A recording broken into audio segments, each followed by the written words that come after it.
So, hello everyone, and welcome to the first part of Monster Hunter Freedom Trio playthrough. My name is Shutter, and we're gonna start out with the first game, which is Monster Hunter Freedom.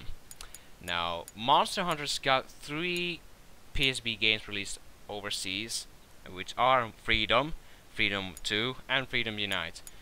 Turns out, when I was booting up Freedom 2, I can actually import my character from Freedom 1, this effing game, to Freedom 2. And I already know that I can actually import a Freedom 2 character to Freedom Unite. So, it's kind of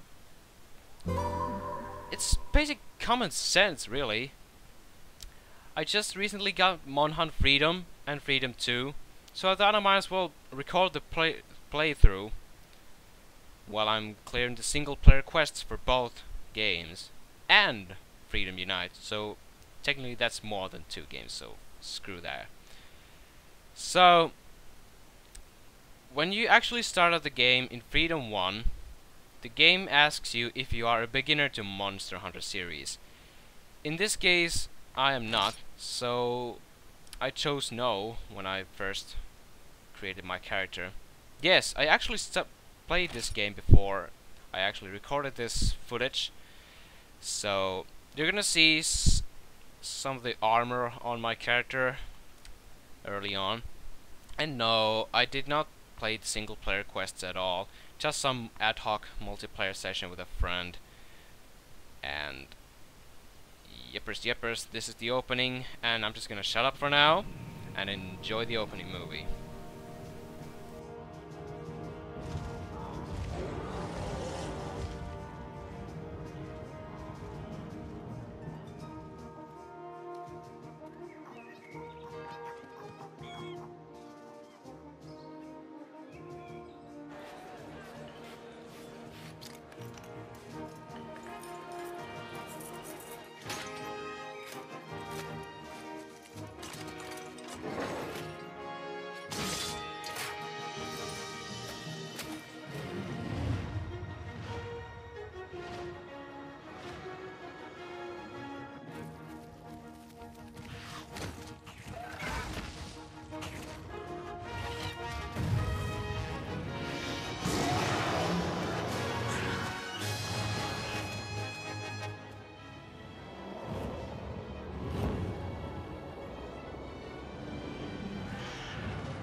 So about the beginner part I was talking about earlier, what that beginner choice of sword actually does is, if you choose no, then you are put straight to the urgent quests, which are essentially the passport to your next quest level, like from quest level 1 star to 2 star quests, which are obviously more difficult. So if you choose to say you are a beginner, then you will have to do all the basics like combining items and finding raw meat in order to get to actually killing monsters. While I technically skipped that part, unlike this cutscene, I still have to do these basic stuff, because essentially I'm doing all the single player quests available, or at least most of them, if not all of them. I mean, I'm no god. Neither is this character. Sleeping right now in the bed. He's no god for sure, not with that armor, and certainly not with those weapons. And yeah.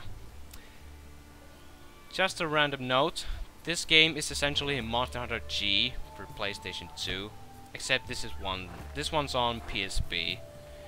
And from the looks of it, this house certainly looks like a bit more built of sort. Like, it's got a bit more detail into it, unlike the PS2 version, which is a nice bonus.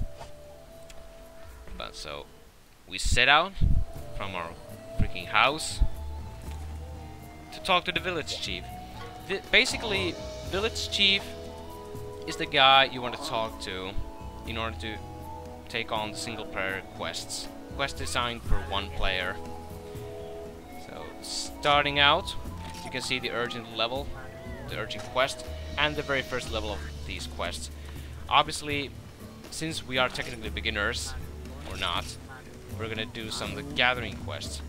And simply put, gathering quests are about just finding stuff in the wild. Just like dig up the grass and carve up some meat from random herbivores or some shit. And then you just end the quest, and that's about it. It's not about killing any monster exactly, although there are some monsters hiding somewhere at some gathering quests, but we won't be getting into that anytime soon. So the very first quest is about getting some raw meat. I mean, no man can live without meat, so we are straight off to find some of that meat so we can cook it later on. And usually, where do you get the meat? You get it from some herbivores. Yes, that's some nice scenery. The very first environment we get to hunt in. Forest and hills.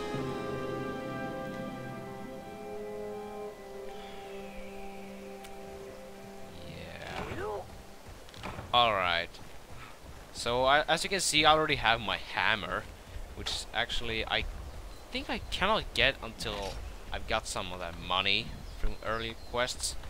Like I said earlier, I've already done some of the multiplayer quests, so please bear with me. I mean, I'm gonna switch to some great sword after this quest, I mean, to get a bit more of an original playthrough feel of the sword. So yeah, we just killed an Aptonoth, which is one of those ass monsters you just always kill, and everyone kills. And yep, the game actually has got you covered for a little piece of tutorials, like some info. Like the scenarios you see here is just basically if you kill a monster and then you carve some stuff from it, then you can use that stuff to do something, like upgrade your equipment or get you some of the stamina upgrades, which is basically a well done steak in this game. Alright, so we got our raw meat. I'm gonna kill one more Aptonoth. Just going for the gold here to be on the safe side. I mean, I will most certainly need that meat later. All that stamina boost is gonna come in handy when finding monsters. And the stamina meter is actually the yellow bar, which you just saw. It just dropped a bit after I did a dodge roll. So I basically use stamina for just about anything in this game: running, dodge rolling, charging up an attack, evading, stuff like that.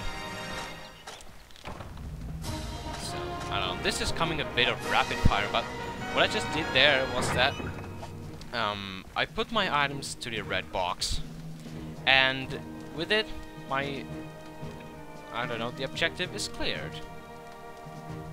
So, with every gathering quest, when you're supposed to deliver something, get something from the environment, then you just take it to the red box and the quest is considered complete. Oh my god, that text. Oh man.